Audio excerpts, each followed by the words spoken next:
मेरे प्यारे बहन भाइयों, अजीज साथियों, भाई बात अस्सलाम वालेकुम रहमतुल्लाहि व बरकातहू। वालेकुम अस्सलाम रहमतुल्लाहि व बरकातहू। भाई अवैस, मुझे गुस्ल का तरीका नहीं मालूम, जरा तुम बता दो। भाई बात जरा गौर से सुनना और फिर याद कर लेना। सबसे पहले गुस्ल की नियत करनी चाहिए।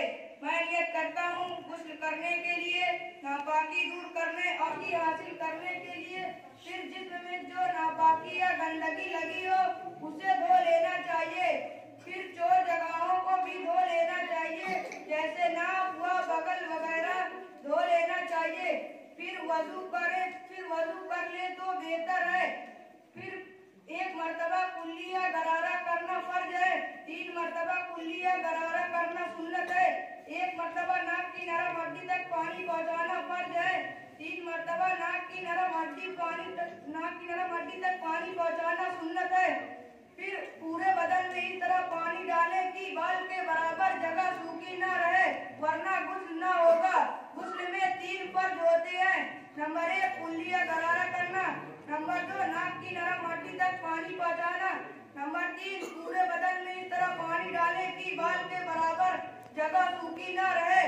गुस्ल के 3 फर्जों में से अगर कोई एक फर्ज छूट गया तो गुस्ल न होगा, चाहे आदमी सैकड़ों बड़े पानी से नहा ले, नापाक का नापाक ही रहेगा।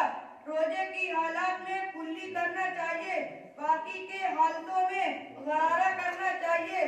भाई बाद गुस्ल का तरीका मुकम्मल हो गया। अब तुम मुझे वजू करना बता दो, मुझे वजू करना नहीं मालूम। भाई अवैस, तुम जरा गौर से वजू करने का तरीका सुनना, फिर याद कर लेना। पाक साफ बर्तन में पानी लेकर ऊंची जगह पर बैठकर वजू करना चाहिए। भाई बात ऊंची जगह में बैठकर क्यों वजू करना चाहिए? भाई अवैस, ऊंची जगह में इसलिए बैठकर वजू करना चाहिए ताकि छींटे ना पड़े।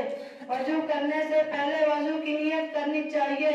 मैं नियत करता हूँ वजू करने के लिए, फिर बिस्मिल्लाह पढ़कर वजू कर ले। वजू करने से पहले वजू की दुआ पढ़नी चाहिए। बिस्मिल्लाह अली अजीम अल्हम्दुलिल्लाह अला दीनिल इस्लाम। फिर इसके बिस्मिल्लाह पढ़कर 3 मर्तबा गट्टों समेत दोनों हाथ धोना चाहिए। फिर 3 मर्तबा सीधे हाथ से कुल्ली करना चाहिए।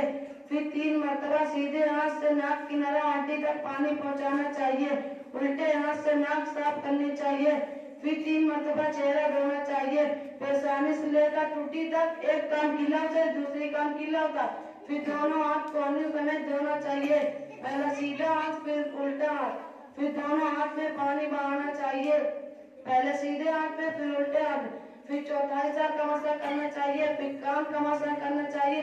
फिर गर्दन का मसा करना चाहिए। फिर दोनों पैर टखनों समेत धोना चाहिए, पहले सीधा पैर फिर उल्टा पैर। फिर दोनों पैर का मसा करना चाहिए। सीधे पैर का मसाज उंगलियों की तरफ से करना चाहिए, उल्टे पैर का मसाज अंगूठे की तरफ से करना चाहिए। सीधे हाथ की कलमे की उंगली आसमान की तरफ उठाकर दूसरा कलमा पढ़ना चाहिए। दूसरा कलमा शहादत अशहदु अल्ला इलाहा इल्लल्लाह व अशहदु अन्ना मुहम्मदुर रसूलुल्लाह।